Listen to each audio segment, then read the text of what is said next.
Hello दोस्तों, welcome back to YouTube channel. दोस्तों, इस वीडियो में बात करने वाले हैं एक नए एनएफओ के बारे में जो यहाँ पर टाटा म्यूचुअल फंड लेके आया है, जिसका नाम है Tata Nifty reality index fund. जी हाँ दोस्तों, ये एक नया एनएफओ है। एनएफओ क्या होता है? कोई भी म्यूचुअल फंड जब पहली बार लॉन्च किया जाता है तो हम उसको एनएफओ बोलते हैं, और नया म्यूचुअल फंड किसी भी फंड हाउस के द्वारा लॉन्च किया जाता है। तो यहाँ पर जो फंड हाउस है इस फंड का, वो है टाटा म्यूचुअल फंड, यानी जो इस फंड को मैनेज करेगा वो है टाटा म्यूचुअल फंड। और आपका जो इन्वेस्टमेंट होने वाला है वो होने वाला है निफ्टी रियलिटी इंडेक्स फंड में। अब यहाँ पर निफ्टी रियलिटी इंडेक्स फंड क्या है? रियलिटी का मतलब है कि आपका जो पैसा है उन शेयर्स में लगने वाला है जो शेयर प्रॉपर्टीज में इन्वेस्ट करते हैं। प्रॉपर्टीज में इन्वेस्ट करने का मतलब यहाँ पे हो गया कि आपकी जो भी रेजिडेंशियल प्रॉपर्टीज होती है या कॉमर्शियल प्रॉपर्टीज होती है, उन प्रॉपर्टीज में जो इन्वेस्टमेंट होता है, जो कंपनी इन्वेस्ट करती है, तो उन शेयर्स में ये फंड इन्वेस्ट करने वाला है। बाकी सारी डिटेल आपको और आगे इस वीडियो में क्लियर हो जाएगी। तो देखिए, ये जो फंड है वो एक थीमेटिक फंड है। थीमेटिक इसलिए बोलते हैं क्योंकि पर्टिकुलर एक रियलिटी यानी प्रॉपर्टी सेक्टर के अंदर ये इन्वेस्ट करता है। तो ये एक हाई रिस्की प्रोफाइल का एनएफओ है, इसलिए आप इन्वेस्टमेंट करने से पहले अपने फाइनेंशियल एडवाइजर से एक बार जरूर कंसल्ट कर लें। अब देखिए, ये जो एनएफओ है वो लॉन्च होने वाला है 8 अप्रैल को, और 22 अप्रैल को ये एनएफओ क्लोज हो जाएगा। और अलॉटमेंट की डेट है 25 अप्रैल की, और एनएवी है इसकी 10 रुपीज़ की। अगर आप इस एनएफओ को इस बीच के अंदर अगर आप इसमें इन्वेस्ट नहीं करते हैं और इसके बाद में आप करना चाहते हैं तो आप कर सकते हैं, क्योंकि ये ओपन एंडेड है। इसके बाद भी जो इन्वेस्टमेंट है वो जारी रहेगा।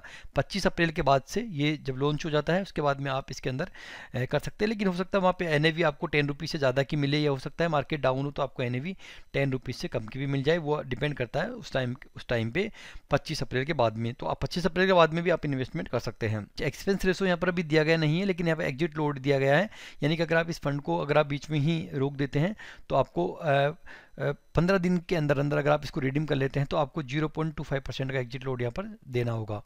इसके अलावा अगर आप यहाँ पर इन्वेस्टमेंट स्टार्ट करते हैं दोस्तों, तो आपको मिनिमम 5000 रुपीज़ का इन्वेस्टमेंट करना होगा। और अगर आप यहाँ पर SIP करते हैं तो आपको मिनिमम 100 रुपीज़ से आपको SIP यहाँ पर करनी होगी। और जो इसका फंड हाउस है वो इसकी बेसिक डिटेल आपको समझा देता हूँ। इसका जो फंड हाउस है वो है टाटा म्यूचुअल फंड, जैसे मैंने आपको स्टार्टिंग में बताया 14 रैंक इंडिया में है AUM के अकॉर्डिंग, और 1995 के अंदर ये स्टेब्लिश हुआ था। काफ़ी पुराना फंड है, और 1,50,919 करोड़ का ये इसका टोटल AUM है। अब देखिए दोस्तों, कोई भी एनएफओ होता है उसकी ज़्यादा डिटेल हमारे पास में नहीं होती है, क्योंकि वो पहली बार लॉन्च हो रहा होता है। उसके पास हिस्टोरिकल डेटा भी हमारे पास में नहीं होता कि उसने लास्ट में 6 महीने में कितना रिटर्न दिया, साल भर में कितना रिटर्न दिया। तो कोई भी एनएफओ आप उसको, अगर आप उस पर इन्वेस्ट करना चाहते हैं तो आप उसके बेंचमार्क को ट्रैक करिए, उसके बेंचमार्क की हिस्ट्री को जानिए, तभी आप उस एनएफओ में इन्वेस्ट करिए। तो इस फंड का जो बेंचमार्क है वो है Nifty reality index fund. Nifty reality index fund को ये फॉलो करेगा, उसके अनुसार ये फंड चलने वाला है। तो यहाँ पर हम सारी डिटेल जानने वाले हैं इस निफ्टी रियलिटी इंडेक्स फंड की। तो चलिए हम चलते हैं इस फंड पर, इस एनएफओ पे। तो हमारे पास सामने ये डिटेल्स निकल के आती है। इसमें मैं आपको कुछ बेसिक डिटेल समझा देता हूँ। ये यहाँ पर पोर्टफोलियो कैरेक्टरिस्टिक्स है, जिसमें आप यहाँ पर नंबर ऑफ कॉन्स्टिट्यूशन यानी आपका जो इन्वेस्टमेंट होने वाला है, रहने वाला है, वो 10 कंपनीज के अंदर इन्वेस्ट रहने वाला है। 10 शेयर्स में आपका इन्वेस्टमेंट यहाँ पर रहने वाला है। और यहाँ पर जो इंडेक्स की रीबैलेंसिंग है वो होने वाली है सेमी अनुअली। सेमी अनुअली का मतलब है कि 6 मंथ के अंदर जो 10 फंड्स है, जो 10 कंपनीज है, उनको यहाँ पर चेक किया जाता है कि उनके अंदर वो कैसा परफॉर्म कर रही है, उनके अंदर इन्वेस्टमेंट आ रहा नहीं आ रहा। तो उसके अकॉर्डिंग उन 10 फंड्स को अरेंज किया जाता है। तो यहाँ पर रीबैलेंसिंग की जाती है हर 6 महीने में। अब देखिए दोस्तों, यहाँ पर मैं आपको इस जो मैंने आपको बताया यहाँ पर बेंचमार्क, इस बेंचमार्क को कंपेयर करते हैं लास्ट के 1 ईयर में, और जो बेंचमार्क्स हैं और सेक्टर के जो बेंचमार्क है उनसे कंपेयर करते हैं। क्योंकि हम यहाँ पर म्यूचुअल फंड तो है नहीं जो हम कंपेयर कर लेंगे, या शेयर तो है नहीं कंपेयर कर लेंगे।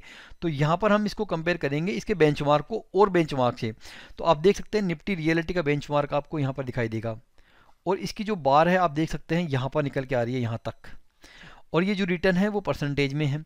तो निफ्टी रियलिटी का जो आप देख सकते हैं रिटर्न है वो सभी जो बेंचमार्क्स है, सभी सेक्टर के जो बेंचमार्क है उनसे सबसे हाईएस्ट है। और लास्ट के 1 ईयर में इसने 125% से भी ऊपर का रिटर्न बना के यहाँ पर अपने इन्वेस्टर्स को दिया है, निफ्टी रियलिटी सेक्टर ने। इसके अलावा बाकी आप देख सकते हैं, ऑटो का देख सकते हैं, मीडिया का देख सकते हैं, और आप यहाँ पे बैंक्स का देख सकते हैं। सबका चार्ट आपको यहाँ पर कम दिखाई देगा। सबसे बड़ा जो चार्ट आपको दिखाई दे रहा है वो दे रहा है निफ्टी रियलिटी का, यानी कि निफ्टी रियलिटी ने लास्ट के 1 ईयर में बहुत ही अल्टीमेट रिटर्न बना के दिए थे। अब वो 10 कंपनी कौन सी है जिन्होंने यहाँ पर जिनमें आपका पैसा लगने वाला है? तो देखिए DLF कंपनी है, DLF शेयर है, आप इसके अंदर आप देखेंगे तो सबसे ज़्यादा आपका वेटेज रहने वाला है लगभग 30% का। यानी कि अगर आप 100 रुपये इन्वेस्ट करेंगे इस फंड में तो आपका 30 रुपये लगने वाला है DLF फंड में। माइक्रोटेक डेवलपर्स में लगने वाला है 15.46, गोदरेज प्रॉपर्टीज में लगने वाला है 13.29, फ्यूनिक्स मिल्स लिमिटेड में लगने वाला है 13.11। आप देख सकते हैं इन नंबर्स को आपके सामने यहाँ पे दिए हुए हैं। सबसे ज़्यादा जो आपका इन्वेस्टमेंट रहने वाला है वो DLF लिमिटेड में आपका इन्वेस्टमेंट रहने वाला है। चलिए दोस्तों, अब इसके चार्ट को समझ लेते हैं। 2007 से लेकर 2024 तक इस बेंचमार्क ने, इस फंड ने कैसा परफॉर्म किया था वो भी हम यहाँ पे जान लेते हैं। आज की डेट में ये करंटली 960 रुपये की प्राइस के ऊपर ट्रेड कर रहा है 2024 में अप्रैल के टाइम पे। और सबसे जो हाईएस्ट था इसका वो था 2008 में। 2008 में ये लगभग 1800 रुपये की प्राइस के ऊपर ये ट्रेड कर रहा था। इसका हाई लगभग 1800 रुपये का था, उस प्राइस के ऊपर ये ट्रेड कर रहा था। उसके बाद में ये यहाँ पर अचानक डाउन हुआ 2009 में। देखिए इसलिए तो बोलता हूँ कि जो भी सेक्टोरियल फंड होते हैं वो रिस्की इसलिए होते हैं क्योंकि अगर मान लो किसी ने यहाँ पर 1800 रुपये की प्राइस के ऊपर यहाँ पर एंटर किया होगा तो 2009 में आप देख सकते हैं 250 रुपये 200 रुपये की प्राइस के ऊपर ही आ गया था। उसके बाद में अभी देखिए धीरे धीरे धीरे बढ़ता हुआ जा रहा है और फिर से वापस प्रॉपर्टीज़ का आपने खुद ने भी नोट किया होगा कि प्रॉपर्टीज़ में लोग बहुत ज़्यादा इन्वेस्ट करने लग रहे हैं, ज़्यादा इंटरेस्ट दिखाने लगे हैं, लोगों का लाइफ स्टाइल भी चेंज हो गया है। तो यहाँ पर अभी प्रॉपर्टी कोविड के बाद में हुआ है सारा, कोविड के बाद में आप प्रॉपर्टीज़ के अंदर फिर से इन्वेस्टमेंट होने लगा है। तो 2020 के बाद से आप देख सकते हैं यहाँ पर धीरे धीरे यहाँ पर ये बढ़ता हुआ दिखाई दे रहा है। इसका चार्ट तो लगभग 950 रुपये की प्राइस के ऊपर ये आज की डेट में ट्रेड कर रहा है। मैं इसको आपका वहीं पे आपको चार्ट दिखा देता हूँ इसकी वेबसाइट के ऊपर। तो 967 रुपये की प्राइस के ऊपर ये ट्रेड कर रहा है। अगर हम इसका 6 मंथ का रिटर्न देखें तो 63% का है। 1 ईयर का रिटर्न जैसा मैंने आपको बताया 135% का इसका रिटर्न है। और अगर लास्ट का 5 ईयर का रिटर्न देखें तो 247% का यहाँ पर इसने रिटर्न दिया है। देखिए दोस्तों, अब हमने यहाँ पर बेंचमार्क की डिटेल्स को जान लिया क्योंकि बेंचमार्क की डिटेल हमारे लिए जानना जरूरी होती है। बेंचमार्क सभी जो बेंचमार्क है उससे हाईएस्ट परफॉर्म कर रहा है और अच्छा रिटर्न दिया है लास्ट के 1 ईयर में, 5 ईयर में अच्छा इसने अपने इन्वेस्टर को रिटर्न बना के दिया है। मैंने आपको पूरा चार्ट से भी समझा दिया है।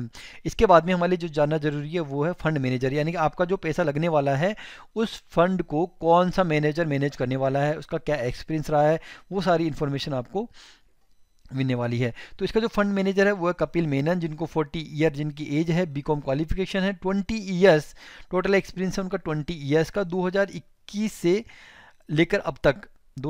से लेकर अब तक टाटा असेट मैनेजमेंट कंपनी में एज ए डीलर उन्होंने वो यहाँ पर काम कर रहे हैं। और सितंबर 2006 से लेकर 2021 तक टाटा असेट मैनेजमेंट कंपनी में एज ए सीनियर मैनेजर उन्होंने यहाँ पर काम किया है। तो फंड मैनेजर का काफ़ी अच्छा एक्सपीरियंस यहाँ पर रहा है। तो मैंने आपको इस फंड की सारी डिटेल्स आपको समझा दी है। मेन जो चीज़ जानना जरूरी होती है NFO में वो आपके लिए जानना जरूरी होती है, एक तो बेंचमार्क कि बेंचमार्क कैसा यहाँ पर परफॉर्म कर रहा है, दूसरा यहाँ पर फंड मैनेजर। तो बेंचमार्क यहाँ पे अच्छा परफॉर्म कर रहा है तो आप यहाँ पर अब आपको देखिए अब आपको इस फंड में इन्वेस्ट करना चाहिए नहीं करना चाहिए।